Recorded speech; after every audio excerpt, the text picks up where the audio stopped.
어젯밤 몇 시에 주무셨나요? 혹시 새벽 2시, 3시까지 뒤척이지 않으셨나요?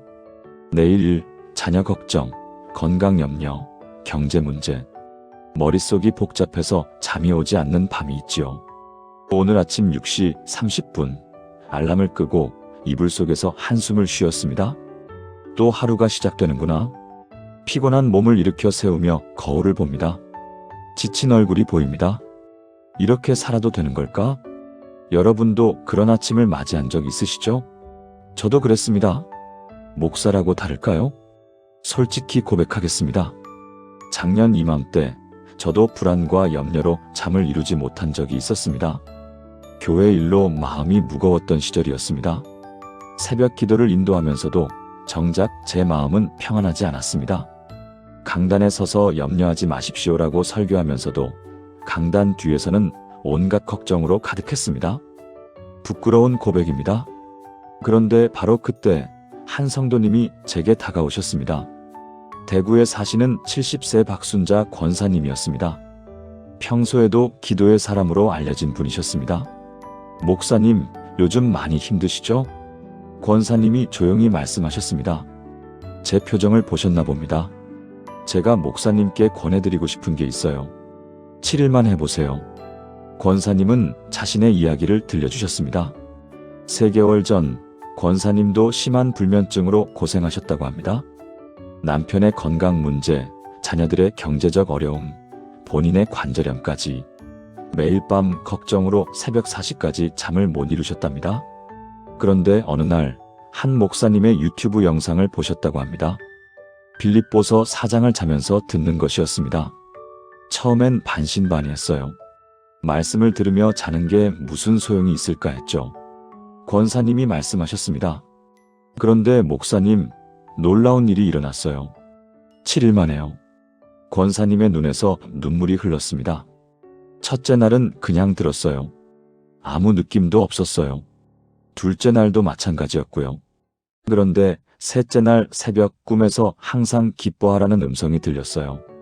넷째 날부터는 걱정이 조금씩 줄어드는 게 느껴졌어요. 일주일이 지나니까 30년 만에 처음으로 아침까지 푹 잤어요. 권사님은 계속 말씀하셨습니다. 지금은 매일 밤 빌립보서 4장을 들으며 잠들어요.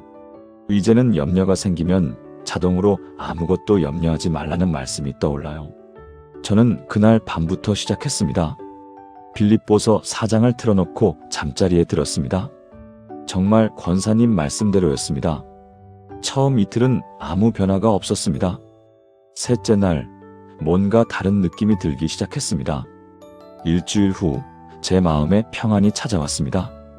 2주가 지나니 삶을 대하는 태도가 달라졌습니다. 사랑하는 여러분, 오늘 이 시간 저는 여러분께 똑같이 권해드리고 싶습니다. 7일만 해보세요. 빌립보서 4장 단 한 장입니다. 이 한 장 속에 염려를 이기는 비결이 있습니다. 불안을 평안으로 바꾸는 능력이 있습니다. 잠 못 이루는 밤을 평안한 밤으로 바꾸는 기적이 있습니다.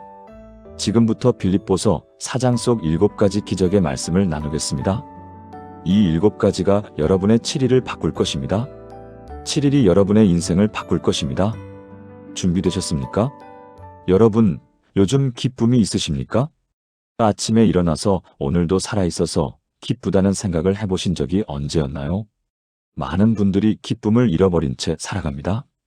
건강이 나빠지면서, 경제가 어려워지면서, 관계가 깨지면서 기쁨은 점점 멀어지고 무거운 한숨만 늘어갑니다. 특히 50대, 60대, 70대를 살아가시는 분들, 자녀들은 독립했고 배우자와 단둘이 남았는데 오히려 외로움이 커집니다. 은퇴 후의 삶이 막막하고 건강은 예전 같지 않고 미래가 불안합니다. 이런 상황에서 어떻게 기뻐할 수 있습니까? 그런데 바울은 감옥에서 이렇게 외칩니다. 빌립보서 4장 4절입니다. 주 안에서 항상 기뻐하라. 내가 다시 말하노니 기뻐하라.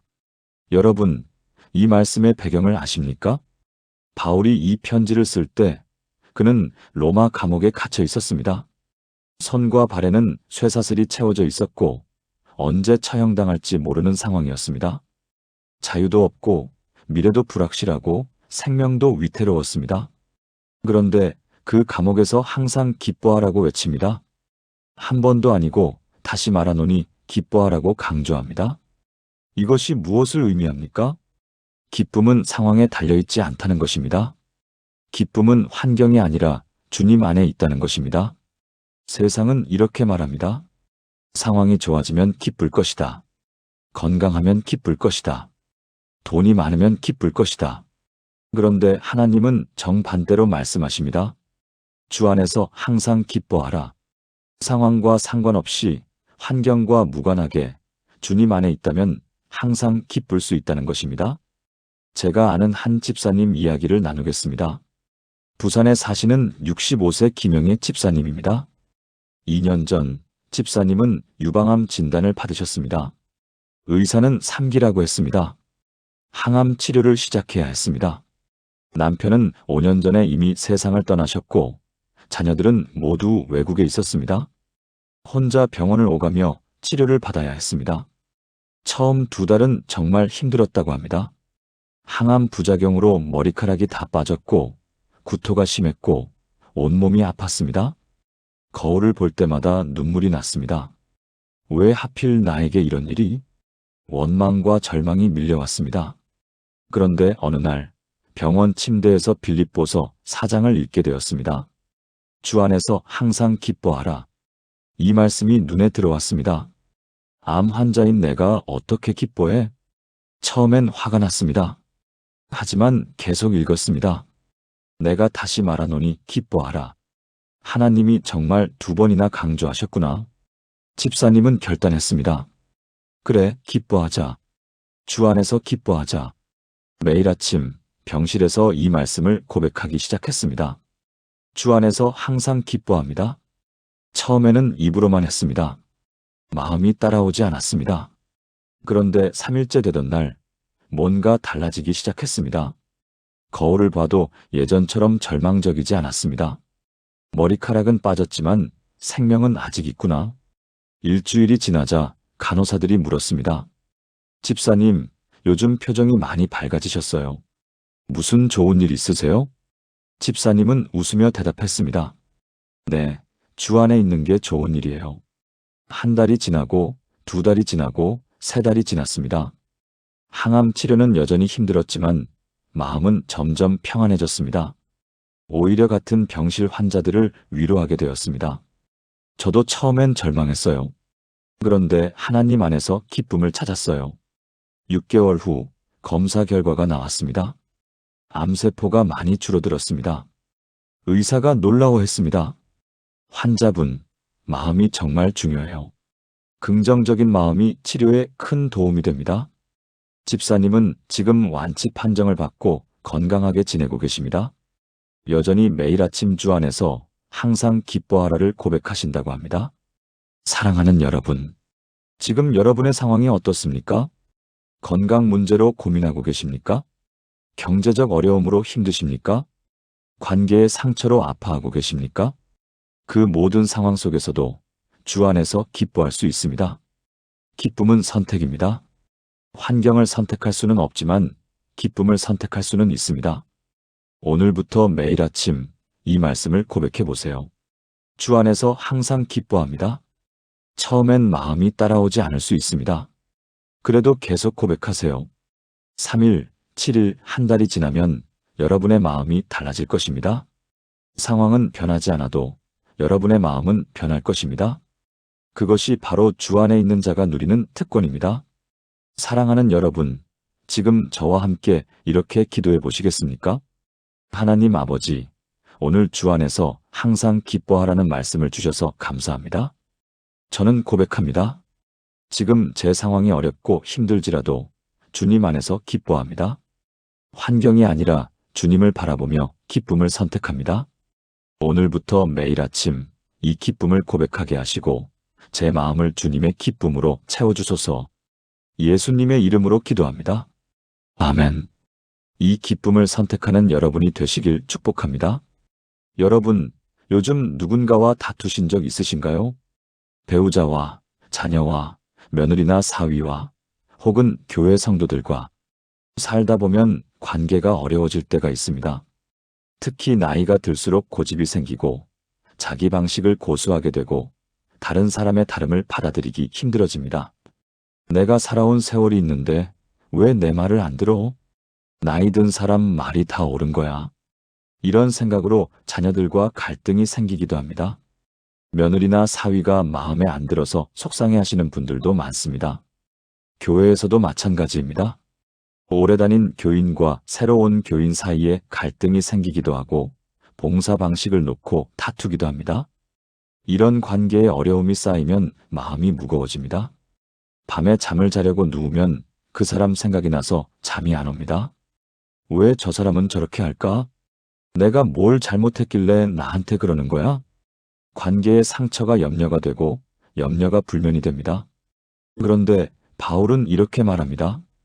빌립보서 4장 5절입니다. 너희 관용을 모든 사람에게 알게 하라 주께서 가까우시니라. 관용. 이 단어의 원어는 에피에이케스입니다. 온유함, 너그러움, 부드러움을 의미합니다. 강하게 자기 주장을 하지 않고 다른 사람의 약점을 이해하고 실수를 용납하는 마음입니다. 바울은 이 관용을 모든 사람에게 알게 하라고 합니다. 왜 그럴까요? 주께서 가까우시니라. 주님이 곧 오실 것이기 때문입니다. 주님이 가까이 계시기 때문입니다. 주님 앞에 설 그날을 생각하면 사람들과의 작은 다툼이 얼마나 부질없는 것입니까?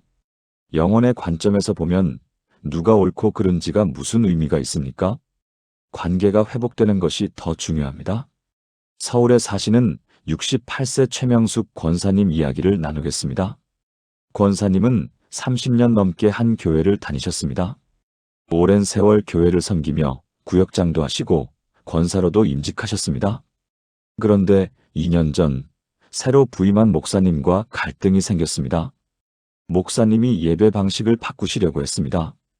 찬양 시간을 늘리고 전통적인 찬송가 대신 CCM을 부르자고 하셨습니다. 권사님은 받아들일 수 없었습니다. 30년 동안 이렇게 해왔는데 왜 바꿔야 해? 전통이 중요하지 무조건 새로운 게 좋은 건 아니잖아. 권사님은 다른 오래된 성도들과 함께 목사님께 항의했습니다. 목사님도 물러서지 않으셨습니다. 교회 분위기가 점점 안 좋아졌습니다. 권사님은 밤마다 이 문제로 잠을 이루지 못했습니다. 내가 뭘 잘못한 거지? 목사님이 너무 고집이 세신 거 아냐? 차라리 다른 교회로 옮길까? 하지만 30년 다닌 교회를 떠나는 것도 쉽지 않았습니다. 마음이 복잡하고 괴로웠습니다. 그러던 어느 날 새벽 기도 시간에 빌립보서 4장을 읽게 되었습니다. 너희 관용을 모든 사람에게 알게 하라 주께서 가까우시니라. 이 말씀이 가슴에 박혔습니다. 관용. 나한테 관용이 있었나? 목사님도 나름 이유가 있으셨을 텐데 나는 내 방식만 고집한 건 아닐까? 성령님이 마음을 만지기 시작하셨습니다. 권사님은 그날 새벽 무릎을 꿇고 회개했습니다. 하나님, 제가 교만했습니다. 제 방식이 옳다고만 생각했습니다. 용서해 주세요. 그리고 결단했습니다. 먼저 목사님께 찾아가서 사과하기로. 쉽지 않은 결정이었습니다. 자존심이 상했습니다. 내가 뭘 잘못했다고 사과를 해? 하지만 주께서 가까우시니라는 말씀이 계속 떠올랐습니다. 주님 앞에 설 때 이 다툼이 무슨 의미가 있을까? 권사님은 다음 날 목사님을 찾아갔습니다. 목사님, 제가 잘못했습니다. 제 고집만 부리고 목사님 마음을 헤아리지 못했습니다. 목사님도 눈물을 흘리셨습니다. 권사님, 저도 미안합니다. 권사님의 오랜 헌신을 존중하지 못했습니다. 두 사람은 서로 껴안고 울었습니다. 그날 이후 교회 분위기가 완전히 바뀌었습니다. 목사님은 전통적인 요소도 존중하시면서 새로운 것을 조화롭게 섞으셨습니다. 권사님도 젊은 세대의 예배 방식을 이해하려고 노력하셨습니다. 지금 그 교회는 세대 간 조화가 아름다운 교회로 알려져 있습니다. 권사님은 말씀하십니다. 그때 관용을 배우지 못했다면 저는 교회를 떠났을 거예요. 30년 신앙생활이 무너질 뻔했어요. 하지만 하나님이 빌립보서 4장 5절로 저를 붙잡아 주셨어요. 사랑하는 여러분, 지금 관계가 어려운 분이 계십니까? 배우자와의 갈등이 있습니까? 자녀나 며느리 사위와 마음이 안 맞습니까? 교회 성도들과 불편한 관계가 있습니까? 오늘 이 말씀을 붙드십시오. 너희 관용을 모든 사람에게 알게 하라. 먼저 관용을 베푸십시오. 먼저 이해하려고 노력하십시오. 먼저 용서하십시오. 누가 옳고 그른지가 중요한 게 아닙니다. 주께서 가까우시기 때문입니다. 영혼의 관점에서 보면 관계 회복이 훨씬 더 중요합니다. 관용을 베풀 때 여러분의 마음이 먼저 편안해질 것입니다. 밤에 잠자리에 누웠을 때 평안이 찾아올 것입니다. 그것이 바로 관용이 가져다주는 축복입니다. 함께 기도해 보시겠습니까? 사랑의 하나님 아버지, 관용을 모든 사람에게 알게 하라는 말씀을 주셔서 감사합니다. 저는 고백합니다. 제가 너무 제 방식만 고집하고 다른 사람을 이해하지 못했습니다. 오늘부터 먼저 관용을 베푸는 사람이 되게 하소서. 주께서 가까이 계심을 기억하며 영혼의 관점에서 관계를 회복하게 하소서. 어려운 관계들을 주님의 사랑으로 치유해 주소서. 예수님의 이름으로 기도합니다. 아멘. 관용을 선택하는 여러분이 되시길 축복합니다. 여러분, 지금 무엇을 걱정하고 계십니까? 건강검진 결과를 기다리고 계십니까? 자녀의 취업 문제로 마음이 무겁습니까? 경제적인 어려움으로 밤잠을 설치고 계십니까? 우리 인생에는 걱정거리가 끊이지 않습니다. 하나가 해결되면 또 다른 문제가 생깁니다. 특히 50대, 60대, 70대를 살아가시는 분들, 젊었을 때보다 오히려 걱정이 더 많아집니다. 건강은 예전 같지 않고 은퇴 후 경제적 불안감도 있고 노후 준비는 되어 있는지 자녀들에게 짐이 되지는 않을지 밤에 잠자리에 누우면 이런 생각들이 꼬리에 꼬리를 물고 이어집니다. 새벽 2시, 3시까지 뒤척이다가 피곤한 몸으로 아침을 맞이합니다. 이렇게 살아도 되는 걸까? 앞으로 어떻게 될까? 염려가 염려를 낳고 불안이 불안을 키웁니다. 그런데 바울은 이렇게 외칩니다. 빌립보서 4장 6절입니다. 아무것도 염려하지 말고 다만 모든 일에 기도와 간구로 너희 구할 것을 감사함으로 하나님께 아뢰라. 아무것도 염려하지 말라. 이게 정말 가능한 말입니까? 현실적으로 가능한 말씀입니까? 여러분, 이 말씀을 좀 더 깊이 들여다보겠습니다. 아무것도 염려하지 말라는 것은 무책임하게 살라는 뜻이 아닙니다. 아무 생각 없이 살라는 뜻이 아닙니다. 오히려 그 다음 문장을 보십시오. 다만 모든 일에 기도와 간구로. 염려하지 말라는 것은 염려를 기도로 바꾸라는 뜻입니다. 걱정을 붙들고 있지 말고 그 걱정을 하나님께 맡기라는 것입니다.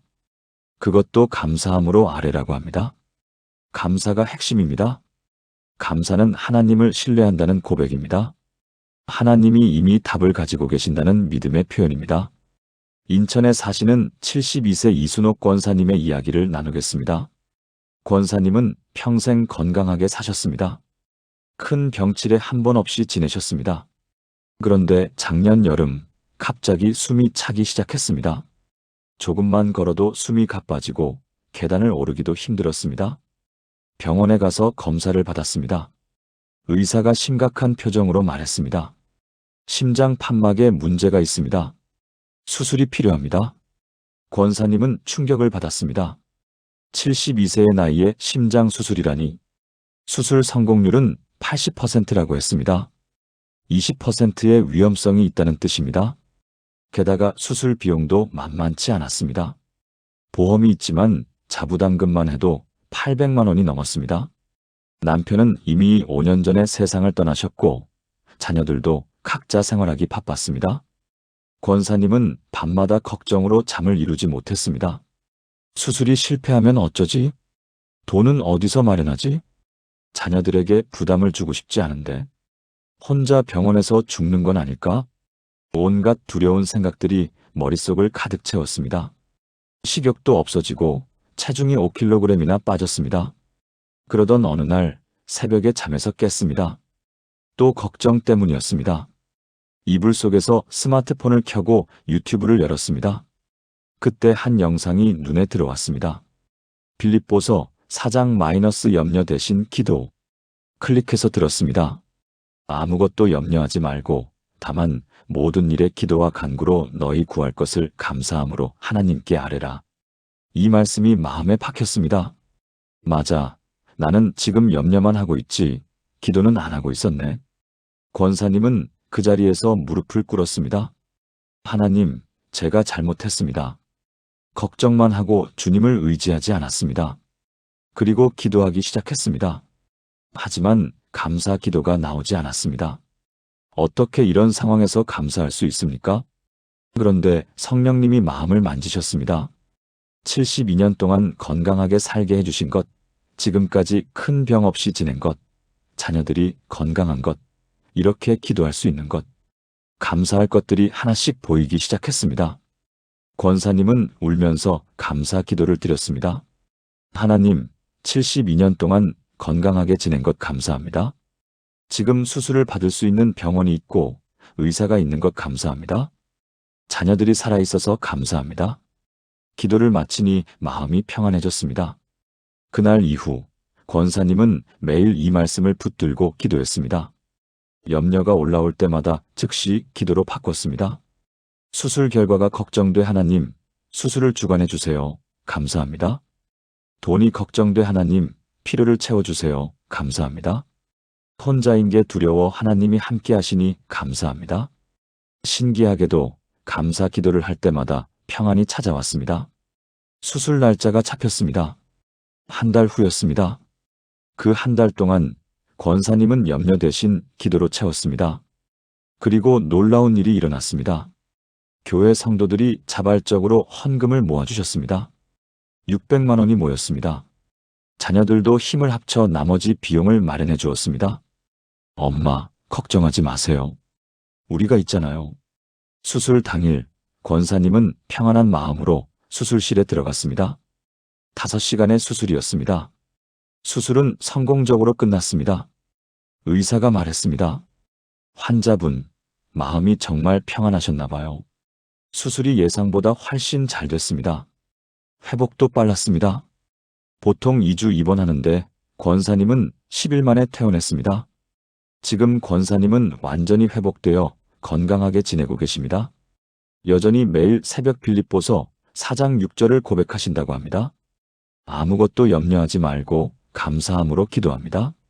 사랑하는 여러분, 지금 무엇이 걱정되십니까? 그 걱정을 붙들고 계시지 마십시오. 하나님께 아뢰십시오. 그것도 감사함으로 아뢰십시오. 염려는 문제를 해결하지 못합니다. 오히려 건강만 해칩니다. 하지만 기도는 하나님을 움직입니다. 감사는 믿음을 고백하는 것입니다. 오늘부터 염려가 올라올 때마다 즉시 기도로 바꾸십시오. 하나님, 이것을 주관해 주세요. 감사합니다. 이렇게 기도할 때 여러분의 마음에 평안이 찾아올 것입니다. 밤에 잠자리에 누웠을 때 깊은 잠을 잘 수 있을 것입니다. 그것이 바로 염려를 기도로 바꾼 자가 누리는 축복입니다. 함께 기도해 보시겠습니까? 전능하신 하나님 아버지, 아무것도 염려하지 말라는 말씀을 주셔서 감사합니다. 저는 고백합니다. 지금까지 걱정만 하고 주님께 맡기지 못했습니다. 오늘부터 모든 염려를 기도로 바꾸겠습니다. 감사함으로 주님께 아뢰겠습니다. 주님이 모든 것을 주관하심을 믿고 의지합니다. 제 마음에 평안을 주소서. 예수님의 이름으로 기도합니다. 아멘. 염려 대신 기도를 선택하는 여러분이 되시길 축복합니다. 여러분, 혹시 이런 경험 있으십니까? 상황은 전혀 나아지지 않았는데 마음만은 이상하게 평안한 경험. 문제는 그대로인데 두려움이 사라지는 경험. 설명할 수 없는 평안이 마음을 감싸는 경험. 이것이 바로 하나님의 평강입니다. 세상이 주는 평안과는 다릅니다. 세상의 평안은 문제가 해결되어야 옵니다. 건강해져야, 돈이 생겨야, 관계가 회복되어야 평안합니다. 조건부 평안입니다. 하지만 하나님의 평강은 다릅니다. 문제가 있어도 상황이 어려워도 여전히 고난 중에 있어도 평안합니다. 무조건적 평안입니다. 빌립보서 4장 7절입니다. 그리하면 모든 지각에 뛰어난 하나님의 평강이 그리스도 예수 안에서 너희 마음과 생각을 지키시리라. 이 말씀의 핵심은 무엇입니까? 모든 지각에 뛰어난 이 평강은 우리의 이해를 초월합니다. 논리적으로 설명할 수 없습니다. 왜 평안하냐고 물어도 답할 수 없습니다. 그냥 평안합니다. 그것이 하나님이 주시는 평강입니다. 그리고 이 평강이 무엇을 합니까? 너희 마음과 생각을 지키시리라. 지킨다는 것입니다. 원어로 프루레오인데 군사 용어입니다. 보호하다, 경비하다, 지키다는 뜻입니다. 하나님의 평강이 우리 마음을 지키는 파수꾼이 된다는 것입니다. 두려움이 침입하려고 해도, 불안이 공격하려고 해도 평강이 막아줍니다. 광주에 사시는 58세 정미경 집사님의 이야기를 나누겠습니다. 집사님은 3년 전에 남편을 잃었습니다. 교통사고였습니다. 갑작스러운 사고였습니다. 아침에 다녀오겠습니다 하고 나간 남편이 저녁에는 차가운 시신이 되어 돌아왔습니다. 집사님의 세계가 무너졌습니다. 20년을 함께 산 남편이었습니다. 2 자녀의 아버지였습니다. 가정의 기둥이었습니다. 장례를 치르는 3일 동안 집사님은 한마디도 하지 못했습니다. 충격이 너무 컸습니다. 현실이 믿기지 않았습니다. 이게 꿈이겠지. 곧 깨어나겠지. 하지만 현실이었습니다. 장례를 마치고 집에 돌아왔을 때 텅 빈 집이 너무 무서웠습니다. 밤이 되면 공포가 엄습했습니다. 나도 죽는 건 아닐까? 자녀들도 사고 나는 건 아닐까? 앞으로 어떻게 살지? 불안과 두려움으로 잠을 잘 수 없었습니다. 매일 밤 수면제를 먹어야 겨우 2-3시간 잘 수 있었습니다. 한 달이 지나고 2달이 지나도 나아지지 않았습니다. 우울증 진단을 받았습니다. 정신과 약을 먹기 시작했습니다. 교회도 나가기 싫었습니다. 하나님이 원망스러웠습니다. 왜 하필 우리 남편을? 하나님이 정말 계신다면 왜 이런 일이? 신앙이 흔들렸습니다. 그러던 어느 날 한 권사님이 집을 방문하셨습니다. 평소에도 집사님을 잘 챙겨주시던 분이었습니다. 집사님, 너무 힘들죠? 제가 알아요. 저도 남편을 먼저 보냈거든요. 권사님이 조용히 말씀하셨습니다. 집사님은 처음으로 눈물을 흘렸습니다. 3개월 동안 참았던 눈물이 터져 나왔습니다. 한참을 울고 나니 권사님이 말씀하셨습니다. 집사님, 제가 그때 이겨낸 비결을 알려드릴게요. 권사님은 빌립보서 4장 이야기를 하셨습니다. 특히 7절 말씀, 모든 지각에 뛰어난 하나님의 평강이 너희 마음과 생각을 지키시리라.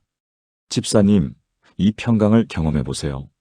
7일만 빌립보서 4장을 자면서 들어보세요. 집사님은 반신반의했습니다. 말씀을 듣는다고 뭐가 달라지겠어? 하지만 다른 방법도 없었습니다. 그날 밤부터 빌립보서 4장 낭독을 틀어놓고 잤습니다. 첫째 날, 둘째 날은 큰 변화가 없었습니다. 여전히 불안했고 여전히 두려웠습니다. 그런데 셋째 날 새벽 꿈을 꾸었습니다. 남편이 나타나서 웃으며 말했습니다. 여보, 괜찮아? 나 여기 좋아. 당신도 잘 지내? 꿈에서 깨어났을 때 이상하게 마음이 평안했습니다. 설명할 수 없는 평안이었습니다. 상황은 아무것도 변하지 않았습니다. 남편은 여전히 없었습니다. 현실은 여전히 힘들었습니다. 하지만 마음이 평안했습니다. 아, 이게 하나님의 평강이구나. 집사님은 그날부터 계속 빌립보서 4장을 들으며 잤습니다. 일주일이 지나자 밤에 수면제 없이도 잘 수 있게 되었습니다. 2주가 지나자 교회에 다시 나갈 수 있었습니다. 한 달이 지나자 우울증 약을 끊을 수 있었습니다. 3개월이 지나자 다시 웃을 수 있게 되었습니다. 지금 집사님은 같은 아픔을 겪는 분들을 위로하는 사역을 하고 계십니다. 남편을 잃은 슬픔은 여전합니다. 가끔 눈물도 흐릅니다. 하지만 하나님의 평강이 제 마음을 지켜주십니다. 두려움이 침입하려고 해도 평강이 막아줍니다. 불안이 공격하려고 해도 평강이 보호해줍니다. 이것이 바로 모든 지각에 뛰어난 하나님의 평강입니다. 집사님은 지금도 매일 밤 빌립보서 4장을 들으며 잔다고 합니다. 사랑하는 여러분, 지금 마음이 불안하십니까? 두려움이 엄습하십니까? 잠을 이루지 못하십니까? 하나님의 평강을 경험하십시오. 이 평강은 상황을 바꾸지 않아도 여러분의 마음을 바꿉니다. 문제를 해결하지 않아도 여러분을 지킵니다. 모든 이해를 초월하는 평안입니다. 오늘 밤부터 빌립보서 4장을 들으며 주무십시오. 하나님의 평강이 여러분의 마음과 생각을 지켜줄 것입니다. 두려움이 물러가고 불안이 사라지고 깊은 평안이 찾아올 것입니다. 그것이 바로 하나님의 평강이 가져다주는 기적입니다. 함께 기도해 보시겠습니까? 사랑하는 하나님 아버지, 모든 지각에 뛰어난 평강을 주시는 주님을 찬양합니다. 저는 지금 이 평강을 간구합니다. 제 상황이 어렵고 힘들지만 주님의 평강으로 제 마음을 지켜주소서. 두려움과 불안을 물리치고 설명할 수 없는 평안을 주소서. 밤에 잠들 때도 아침에 일어날 때도 주님의 평강이 함께하게 하소서. 예수님의 이름으로 기도합니다. 아멘. 하나님의 평강을 경험하는 여러분이 되시길 축복합니다. 여러분, 오늘 하루 어떤 생각을 가장 많이 하셨나요? 좋은 생각이었습니까? 아니면 부정적인 생각이었습니까? 우리의 하루는 생각으로 시작해서 생각으로 끝납니다. 아침에 눈을 뜨면서부터 밤에 잠들 때까지 우리는 끊임없이 생각합니다. 문제는 그 생각의 대부분이 부정적이라는 것입니다. 오늘도 몸이 안 좋네. 돈이 부족한데 어떡하지? 자녀들은 연락도 안 하네. 나이만 먹고 뭐 한 게 있나? 이런 생각들이 머릿속을 가득 채웁니다. 특히 나이가 들수록 부정적인 생각이 늘어납니다. 과거의 실패를 후회하고 현재의 부족함을 한탄하고 미래를 두려워합니다. 이런 생각들이 쌓이면 우울해지고 우울해지면 잠을 잘 수 없습니다. 밤에 누우면 부정적인 생각들이 더 크게 들립니다. 내 인생 이게 뭐지? 이렇게 살다가 죽는 건가? 생각이 우리를 지배합니다. 생각이 감정을 만들고 감정이 행동을 만들고 행동이 삶을 만듭니다. 그래서 생각을 바꾸는 것이 중요합니다. 빌립보서 4장 8절입니다. 끝으로 형제들아 무엇에든지 참되며 무엇에든지 경건하며 무엇에든지 오르며 무엇에든지 정결하며 무엇에든지 사랑받을 만하며 무엇에든지 칭찬받을 만하며 무슨 덕이 있든지 무슨 기림이 있든지 이것들을 생각하라. 이 말씀에 8가지가 나옵니다. 참된 것, 경건한 것, 옳은 것, 정결한 것, 사랑받을 만한 것, 칭찬받을 만한 것, 덕이 있는 것, 기림이 있는 것, 모두 긍정적이고 건강한 것들입니다. 바울은 이것들을 생각하라고 명령합니다. 생각은 선택입니다. 무엇을 생각할지는 우리가 결정할 수 있습니다. 부정적인 것을 생각할 수도 있고 긍정적인 것을 생각할 수도 있습니다. 하나님은 우리가 좋은 것을 생각하기를 원하십니다. 그것이 우리의 마음을 건강하게 하고 삶을 풍성하게 만들기 때문입니다. 전주에 사시는 63세 강은희 권사님의 이야기를 나누겠습니다. 권사님은 평생 부정적인 사람이었습니다. 어릴 때부터 그랬습니다. 부모님이 싸우는 걸 보며 자랐고 가난한 환경에서 컸습니다. 우리 집은 불행해. 나는 재수 없어. 좋은 일은 절대 안 생겨. 이런 생각이 습관이 되었습니다. 결혼에서도 마찬가지였습니다. 남편이 잘해줘도 언제 또 바람 피울지 모르지 생각했습니다. 자녀가 건강해도 언제 아플지 모르니까 걱정했습니다. 경제적으로 큰 문제가 없어도 언젠가 망할 거야 불안해했습니다. 긍정적인 생각을 해본 적이 없었습니다. 당연히 행복하지 않았습니다. 늘 우울했고, 늘 불안했고, 늘 짜증이 났습니다. 밤에는 잠을 잘 수 없었습니다. 온갖 부정적인 생각들이 머릿속을 가득 채웠습니다. 15년 동안 불면증으로 고생했습니다. 수면제 없이는 하루도 잘 수 없었습니다. 그러다가 2년 전 교회에서 빌립보서 4장 묵상 모임이 생겼습니다. 권사님도 참여하게 되었습니다. 처음에는 관심이 없었습니다. 말씀 읽는다고 뭐가 달라지겠어. 하지만 구역장님이 권유하셔서 억지로 나갔습니다. 그날 8절 말씀을 함께 읽었습니다. 무엇에든지 참되며 이것들을 생각하라. 목사님이 설명하셨습니다. 우리는 생각을 선택할 수 있습니다. 부정적인 것 대신 긍정적인 것을 생각하십시오. 권사님은 속으로 비웃었습니다. 말이야 쉽지. 평생 이렇게 살았는데 어떻게 바꿔? 그런데 목사님이 숙제를 내주셨습니다. 일주일 동안 매일 감사한 일 3가지씩 적어오세요. 권사님은 난감했습니다. 감사할 게 뭐가 있다고. 하지만 숙제니까 해야 했습니다. 첫째 날 억지로 적었습니다. 1. 아침에 눈을 떴다. 2. 밥을 먹었다. 3. 교회에 갔다. 형식적이고 기계적이었습니다. 둘째 날도 비슷했습니다.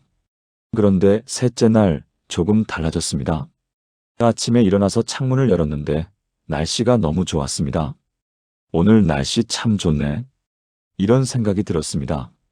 평소 같으면 덥겠네 또는 춥겠네 이렇게 생각했을 텐데. 권사님은 적었습니다. 1. 오늘 날씨가 좋아서 감사하다. 작은 변화였지만 뭔가 다른 느낌이었습니다. 넷째 날 남편이 설거지를 해줬습니다. 평소 같으면 당연한 거 아냐 생각했을 텐데 이번엔 달랐습니다. 고맙네. 권사님은 적었습니다. 2. 남편이 설거지를 해줘서 감사하다. 그리고 남편에게 말했습니다. 여보, 고마워요. 남편이 깜짝 놀랐습니다. 당신이 고맙다는 말을 하다니. 무슨 일이야? 둘이 웃었습니다. 일주일이 지나고 2주가 지나고 한 달이 지났습니다. 권사님은 계속 감사 일기를 썼습니다. 처음에는 억지였지만 점점 자연스러워졌습니다. 감사할 것들이 보이기 시작했습니다. 건강하게 걸을 수 있는 것, 맛있게 먹을 수 있는 것, 가족이 있는 것, 집이 있는 것, 교회가 있는 것, 당연하게 여겼던 것들이 감사로 보였습니다.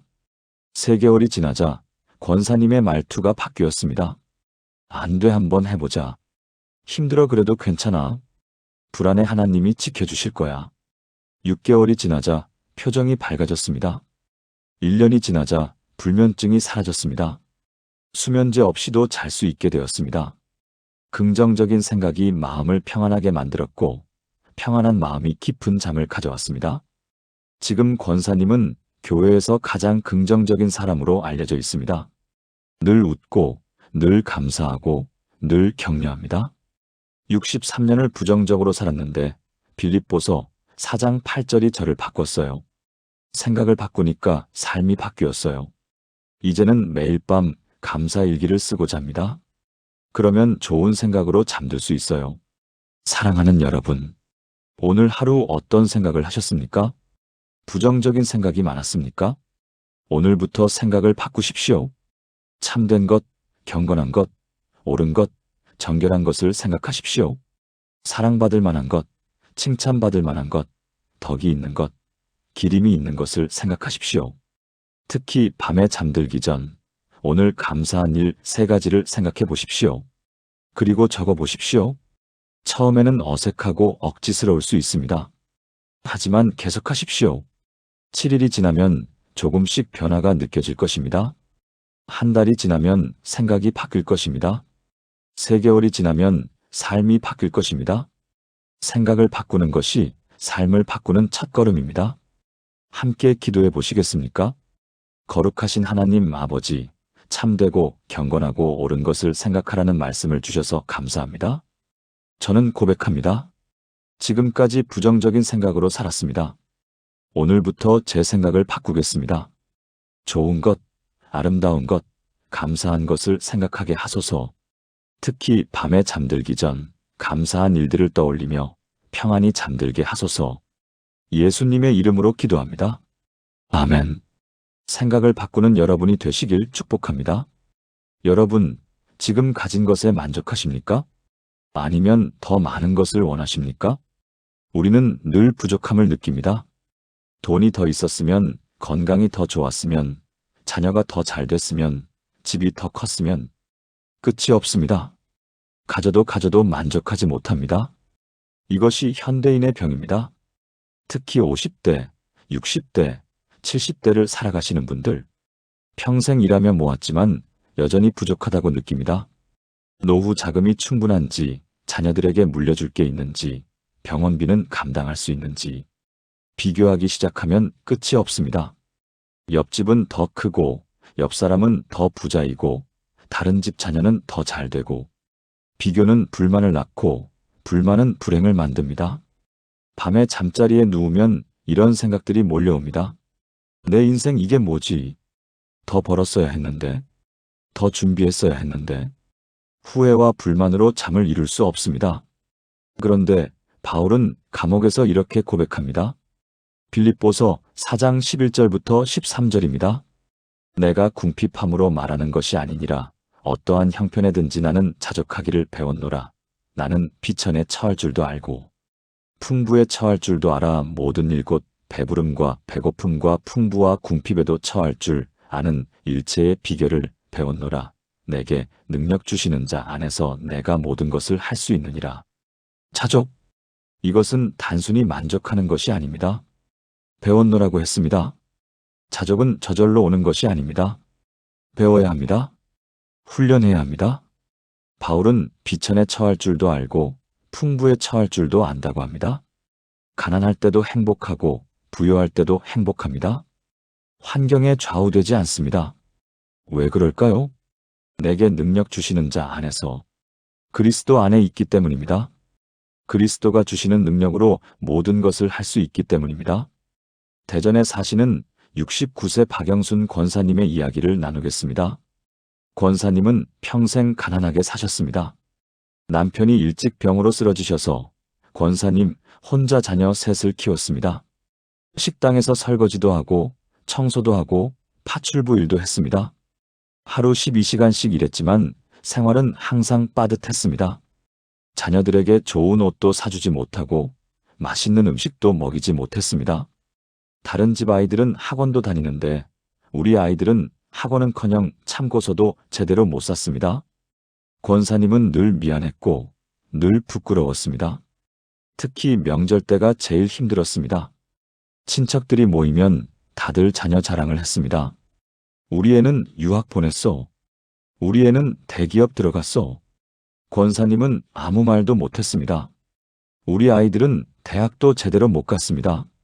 돈이 없어서 중소기업에 취직했습니다. 권사님은 밤마다 울었습니다. 내가 무능해서 아이들이 고생한다. 다른 집 엄마였으면 더 잘해줬을 텐데. 불만과 자책으로 잠을 잘 수 없었습니다. 그러던 어느 날 새벽 기도회에서 빌립보서 4장을 읽게 되었습니다. 어떠한 형편에든지 나는 자족하기를 배웠노라. 이 말씀이 마음에 박혔습니다. 자족? 나는 자족하고 있나? 아니었습니다. 권사님은 늘 불만이었습니다. 더 많이 벌었어야 했는데, 더 좋은 집에 살았어야 했는데, 자녀들에게 더 많이 해줬어야 했는데, 늘 부족함만 보았습니다. 그런데 성령님이 마음을 만지기 시작하셨습니다. 정말 부족한가? 지금 가진 것은? 권사님은 생각해보기 시작했습니다. 자녀 셋이 모두 건강합니다. 한 명도 아프지 않고 무사히 자랐습니다. 가난했지만 배고프진 않았습니다. 매일 밥을 먹었고 잠잘 집이 있었습니다. 자녀들이 모두 착했습니다. 불평 한마디 없이 열심히 살았습니다. 남편이 병으로 쓰러졌지만 아직 살아계십니다. 비록 일은 못하지만 옆에 계십니다. 건강할 때는 몰랐는데 이렇게라도 함께 있는 게 감사했습니다. 권사님은 눈물을 흘렸습니다. 내가 가진 게 이렇게 많았구나. 나는 부족한 게 아니라 풍족했구나. 그날부터 권사님은 자족을 배우기 시작했습니다. 매일 아침 빌립보서 4장 11-13절을 고백했습니다. 어떠한 형편에든지 나는 자족합니다. 처음에는 입으로만 했습니다. 마음이 따라오지 않았습니다. 그런데 계속 고백했습니다. 3일, 일주일, 2주. 조금씩 마음이 변하기 시작했습니다. 친척 모임에 가도 더 이상 부끄럽지 않았습니다. 우리는 우리대로 행복해?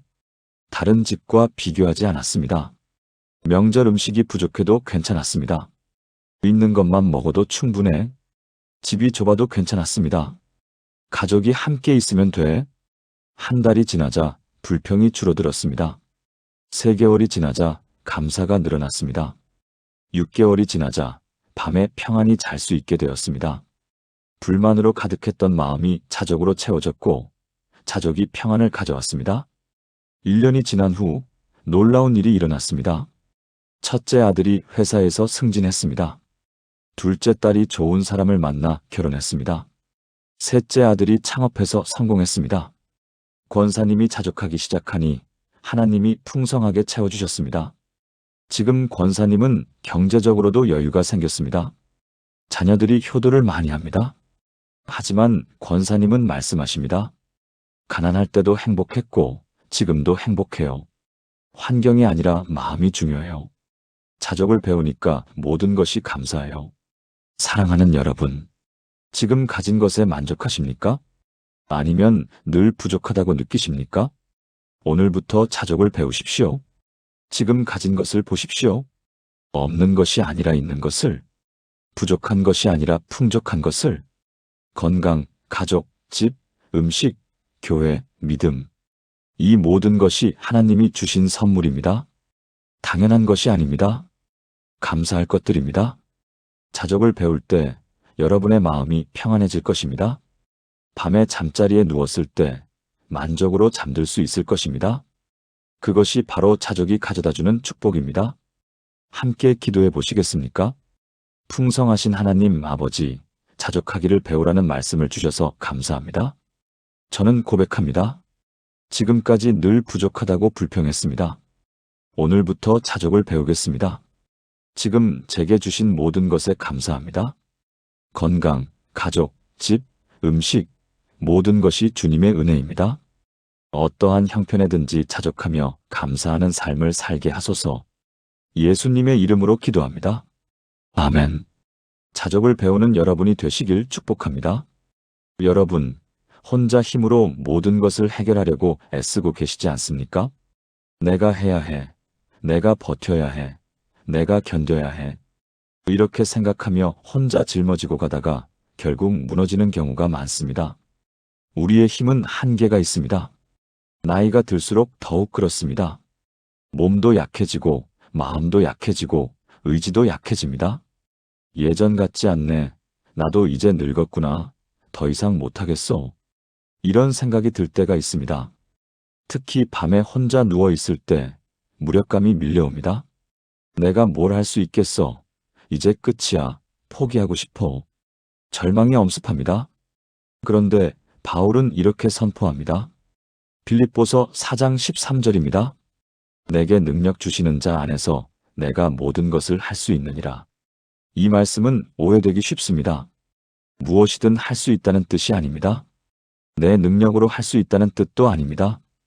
핵심은 내게 능력 주시는 자 안에서입니다. 그리스도 안에서, 그리스도가 주시는 능력으로, 나의 능력이 아니라 그분의 능력으로. 이것이 기독교의 비밀입니다. 우리는 약하지만 그리스도는 강하십니다. 우리는 할 수 없지만 그리스도는 하실 수 있습니다. 우리가 그분 안에 거할 때 그분의 능력이 우리를 통해 일하십니다. 울산에 사시는 74세 김철수 장로님의 이야기를 나누겠습니다. 장로님은 70세까지 건강하게 사셨습니다. 교회에서도 열심히 봉사하시고 가정도 화목하셨습니다. 그런데 71세 되던 해 뇌졸중이 왔습니다. 갑자기 쓰러지셨습니다. 병원에 실려가서 응급수술을 받았습니다. 다행히 생명은 건졌지만 후유증이 심했습니다. 오른쪽 팔과 다리를 쓸 수 없게 되었습니다. 말도 제대로 못하게 되었습니다. 평생 건강했던 장로님이 하루아침에 중증 장애인이 되셨습니다. 처음 6개월은 정말 힘들었습니다.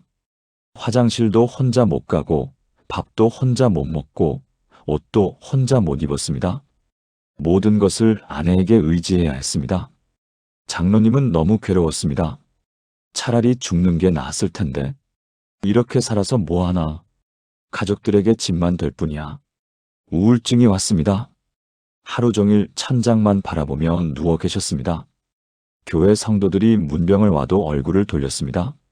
이런 모습을 보이고 싶지 않아. 자존심이 상했습니다. 밤에는 잠을 잘 수 없었습니다. 평생 열심히 살았는데 결국 이렇게 되는구나. 하나님은 왜 나를 이렇게 만드셨을까?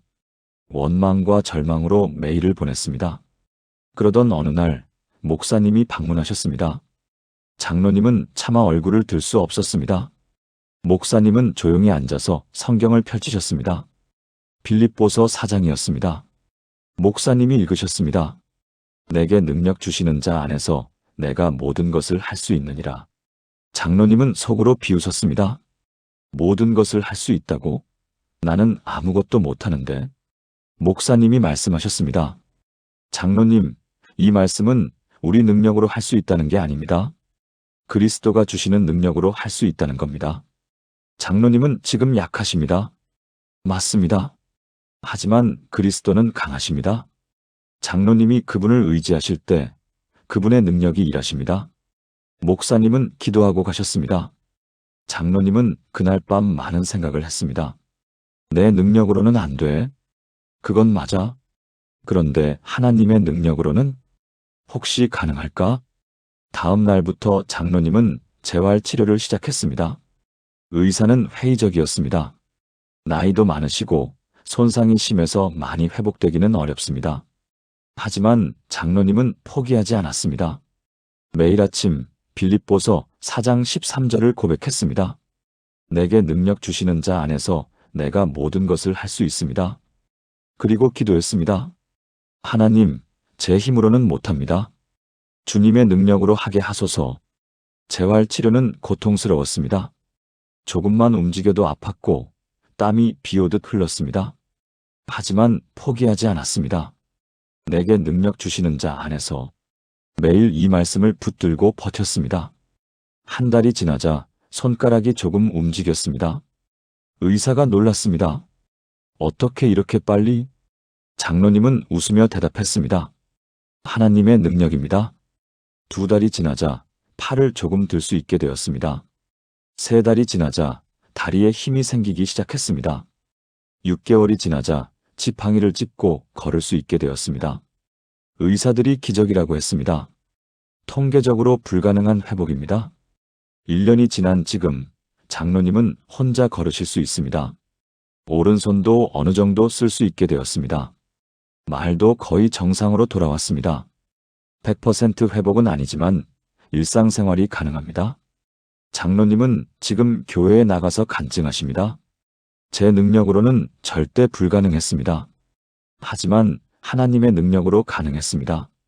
빌립보서 4장 13절이 제 삶의 고백이 되었습니다. 장로님은 지금도 매일 아침 이 말씀을 고백하신다고 합니다.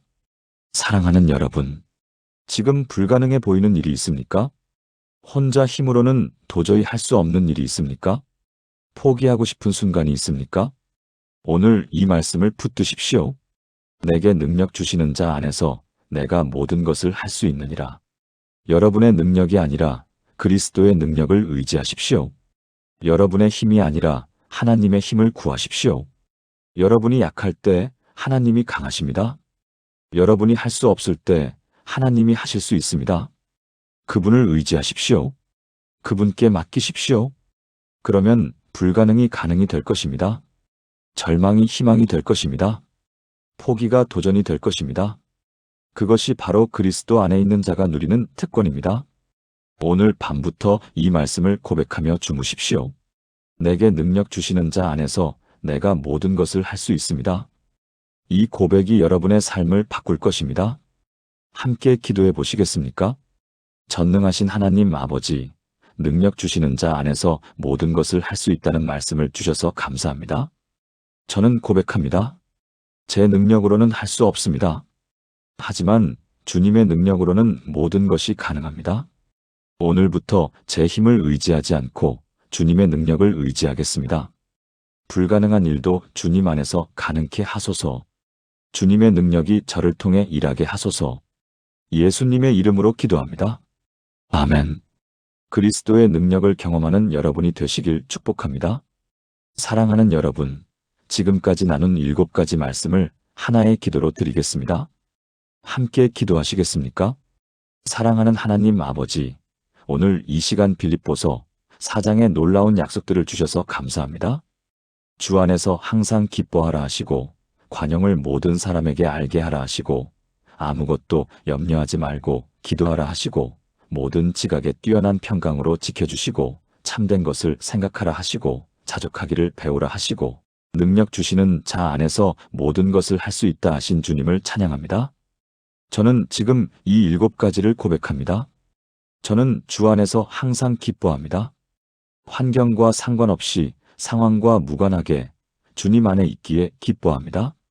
저는 관용을 모든 사람에게 알게 하겠습니다. 먼저 용서하고, 먼저 이해하고, 먼저 사랑하겠습니다. 주께서 가까우심을 기억하며 관계를 회복하겠습니다. 저는 아무것도 염려하지 않겠습니다. 모든 염려를 기도로 바꾸고 감사함으로 하나님께 아뢰겠습니다. 모든 지각에 뛰어난 하나님의 평강이 제 마음과 생각을 지켜주심을 믿습니다. 설명할 수 없는 평안, 초자연적인 평강이 제 안에 거하기를 간구합니다. 저는 참되고 경건하고 옳고 정결한 것을 생각하겠습니다. 사랑받을 만하고 칭찬받을 만하고 덕이 있고 기림이 있는 것을 생각하겠습니다. 부정적인 생각 대신 긍정적인 생각을, 불평 대신 감사를 선택하겠습니다. 저는 어떠한 형편에든지 자족하겠습니다. 비천에 처해도, 풍부에 처해도, 배고파도, 배불러도 자족하겠습니다. 지금 제게 주신 모든 것에 감사하며 만족하겠습니다. 저는 내게 능력 주시는 자 안에서 모든 것을 할 수 있습니다. 제 능력이 아니라 그리스도의 능력을 의지합니다. 제 힘이 아니라 하나님의 힘으로 살아가겠습니다.